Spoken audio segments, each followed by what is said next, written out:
Hello and welcome back. We're excited to see you return for another ProGuides video. Today, we're going to be discussing one of the top meta compositions with Rangers.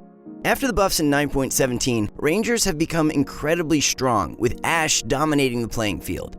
Rangers now have a 30 to 70% chance to double their attack speed, which will continue to stack, so put in a glacial synergy and your Ashe becomes unstoppable. Not only can your enemy team not move, but your damage output will be off the chart. I'm sure by now you've seen her constantly carry a team to the top 4. So today, we'll be teaching you as well so you can build the ideal composition for her.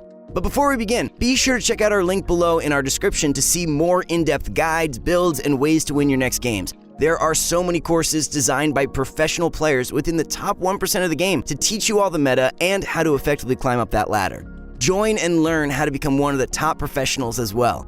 Alright, let's get started on how to win. First up are the items that you're going to need. Guinsoo's is definitely a top priority for Ashe. Not only did the item receive a buff, but the attack speed cap has been doubled since the last patch from 2.5 to 5, making this item insane on any Rangers. Besides Guinsoo's, you can then go for an aggressive approach or a defensive approach. The aggressive approach would be to have a rapid fire cannon and static shiv, which not only increases the attack speed, but also the damage output on Ashe tremendously. Static Shiv is a classic item for Rangers since the damage accumulates quickly as your Rangers attack quicker as well. On the other hand, Rapid Fire Cannon allows Ashe to be in a safe position very far back while countering any Yordles or Phantom Dancer opponents. The defensive option is to run Bloodthirster or Phantom Dancer since assassins are very popular in the current meta. These items can help sustain her longer while still giving her additional damage and speed. Bloodthirster with attack speed items will let her regain all her health back from any damage taken, and Phantom Dancer will protect her from the assassin's crit attacks. Besides items for Ashe, start looking for Guardian Angel as well so you could equip it to one of your tank CC units. This will allow them to survive longer to protect your Ashe. Red Buff and Morelos are also a priority as healing items are very popular, so it's always important to have the counter to them. Make a note that items for Ashe is crucial to winning you the game. With that in mind, let's start focusing on how to build your team throughout the game. We'll begin with the early game, levels 1 to 5. As Ashe is a 3-cost unit, your main focus is to try to keep as much health as possible in the early game. Take whatever level 2 units you can get and focus on keeping your health and economy as high as possible. Like any other compositions, you should not force Rangers, but we will guide you on what situations that are best for starting it. For ideal starts, a level 2 Elise and Varus is a great way to guarantee an easier transition later and gives you the flexibility to go towards demons in case your Ranger build fails. Another possible composition is to look for the early Nobles buff. Start off with Vayne, Lucian, and Garen, or if you don't see Lucian, use Fiora, Vayne, and Garen. This is a great way to get an early win streak, especially with Lucian. Even with the nerf on Nobles, the composition does a great job in keeping your health bar high during the early rounds. Overall, the ideal situation for your early game would be to have Nobles, Rangers, and Demons like this. As with any guides, some RNG is involved in obtaining these units, and most of the time, you're not going to find this exact starting comp. Other great alternatives is running knights like Garen and Mordekaiser or Garen and Darius to sustain you. Garen is one of the strongest starting units in the game, and Mordekaiser can potentially become useful in the late game for the Phantom synergy. You can also use a gunslinger like Tristana and Graves instead of Elise so you can make Lucian a stronger carry for you in the early rounds. Keep in mind that by the time you reach Crumbz, if all your units are still level 1 and you're on a losing streak, you may have to transition to a different build. Additionally, on stage 2-1, if you have enough gold, make sure to level to 4. As 2 of the Rangers are a rare and an epic, it won't be until mid to late game that you'll be able to get to the full composition. It's important to get a steady level throughout the game. Now for the mid-game levels 5 to 7. This will be the tricky part as this is where you begin to transition and also where you'll be searching for higher tier units. Try to save at least 10 gold when you hit stage 2-6 at the Crumbz so you can beat a level 6 at stage 3-1.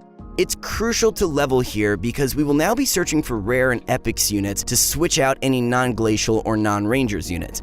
By leveling to 6 at least, we now have a 5% extra chance to find rare units and a 7% extra chance to find epics. Ashe is your #1 priority as she will take over as the carry of your team instead of Lucian. As well, this is an Ashe guide, so if you can't find any Ashe by level 6 or 7, it may be time to go for a Demon's composition instead. But for this guide, having Ashe is guaranteed, so we will need to start looking for glacial units as well. This is our next priority, so Ashe can begin stunning the entire enemy's team. Braum and Lissandra are great pickups as they can be turned into the Elemental or Guardian synergy. We recommend Braum since at this point we're going to need some tank units to protect our Rangers. However, if you notice that many other compositions are running Sorcerers, then keep in mind that Guardians may not be the best route later on. Also, we recommend you to hold your level 2 units from your early game for a while until you can find your epics to minimize the damage taken during transition. For essential epics, Kindred and Sejuani will be what you're looking for. Getting to 4 Rangers is fairly self-explanatory, but the reason why Sejuani is crucial in this guide is because she will be the primary tank and CC unit for your team. Ranger Comp's biggest weakness is their squishiness, so we have to rely heavily on the glacial stuns to increase their survival rate. Sejuani is the only glacial unit who does not rely only on her auto attacks, but an AoE ability to stun. If you built that GA on your Garen earlier, give your Sejuani the item instead to guarantee her ability to go off once or even twice in the game. Additionally, similar to Lissandra, pick up an Anivia, Brand, or Kennen if you see them for potential elemental synergy as well. We need to create flexibility if we're unable to get our 4 Glaciers or 4 Rangers during this period. If we're lucky, this will be the dream situation to have for us at level 6, with your 4 Rangers completed and then 3 Glacials. If you can't find any Glacials, Brand would be the best stand-in as he can create the demon synergy with Varus and, again, potentially adding Elementalist to your late game composition. With this Ashe comp though, the most crucial point here isn't getting this dream situation, so don't fret if you haven't found your epics at level 6. The priority is to ensure that the items we went over is being created for your Ashe, especially Guinsoo's Rageblade. Now we're heading towards the late game, level 7 to 9. At level 7 is where you want to complete your basic synergies of 4 Rangers and 4 Glacials. All the units that we mentioned before should be obtained as soon as possible at this stage.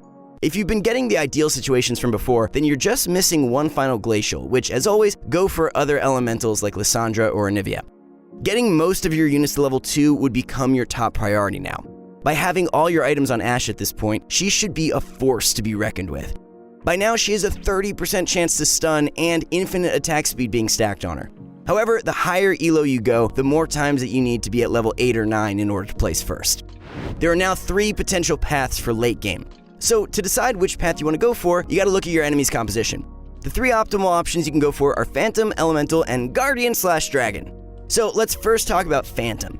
Phantom is great because the majority of the time, the randomly selected target will die almost instantly either to Ashe's Static Shiv, Sejuani's ult, or just from auto attacks at the front line. Mordekaiser provides a slight night buff, allowing your Sejuani to live longer, while Karthus is a great legendary for extra damage. We should also check to see if the enemy's team has a lot of assassins or CC, because in those scenarios, you might prefer the Mordekaiser over the Karthus. Note that if you're able to get a level 2 Karthus though, then disregard that Mordekaiser immediately. Phantom is also great if you do not have the economy to reach level 9.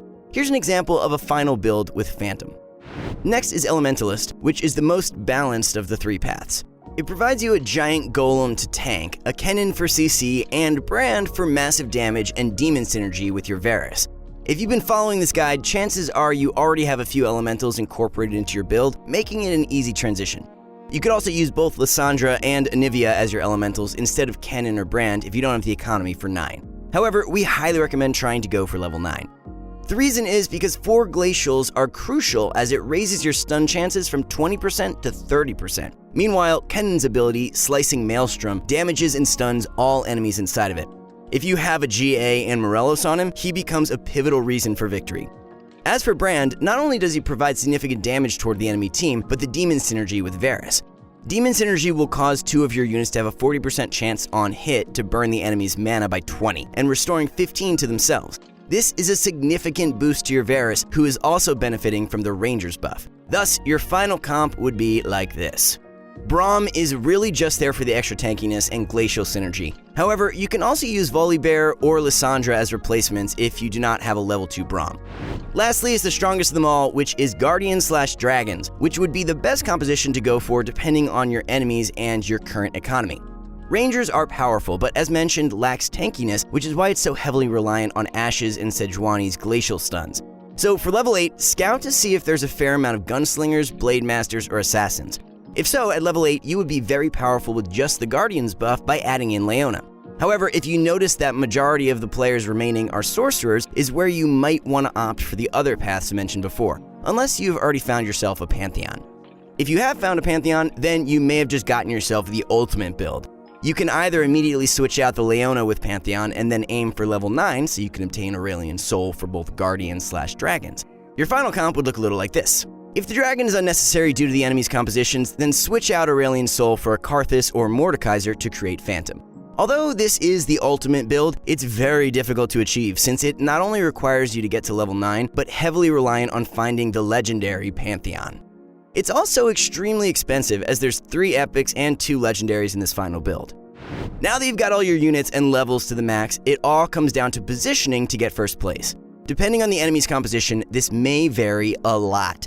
For the general best positioning, put all your units to one of your corners. Sejuani should be taking the most damage since it's crucial to have her ability go off. If you're running elementals, try to guarantee having the golem go in front of the units. You can do this by surrounding your Anivia, Lissandra, and Brand with units and putting Kennen in the front line. That way, the golem will spawn in the only space available, which is in front of Kennen. Note that if the enemy you're facing is all right in front of the Kennen, then your golem will spawn to the side. Meanwhile, your rangers should be positioned in the back. Kindred should always be near Ashe so that her ult can protect her from any assassins or sorcerers damage. If the enemy's composition have a Blitz, Vi, Pantheon, or Assassins, then put Vayne in the farthest corner so she gets hit instead. Protect your Ashe at all costs, having her in between your units and let her carry you to victory. Alright, that was it for today. How are you liking the meta so far? Do you feel that Rangers are too overpowered and should get nerfed? Or do you think it's perfectly fine the way it is since it's heavily reliant on one champion? Let us know in the comments below on what you guys want to see next. We read each and every one of your comments. Be sure to like and subscribe, and we hope to see y'all next time.